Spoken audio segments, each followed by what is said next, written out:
আমরা আজকে 7টা মসজিদে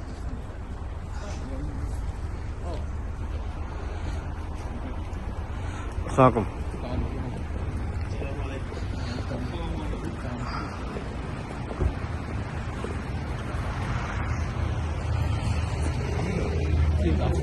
ভাই আমরা তো সাংবাদিকরা এখানে অনেকদিন ধরে অপেক্ষা করতেছি। হ্যাঁ, যদি আপনার মায়ের জন্য যদি কিছু বলতেন, যে দেশবাসী জানতে চাই, হ্যাঁ বিষয়টাকে যদি আপনি একটু যদি আমাদের কাছে বলতে, আমরা তো চাই যে আপনারা একটু কথা বলেন মিডিয়ার সামনে। আচ্ছা, এখন যদি একটু বলতে চান যে দেশবাসীর উদ্দেশ্যে কিছু বলতে চান আর কি, এটাই। ভাবছি হ্যাঁ, মায়ের কথা যখন বললেন, স্বাভাবিক দেশবাসীর কাছে তো একটাই বলবো, উনি দেশের নেত্রী, কাজেই দেশবাসীর কাছে অনুরোধ জানাবো সন্তান হিসেবে ওনার জন্য দোয়া করার জন্য।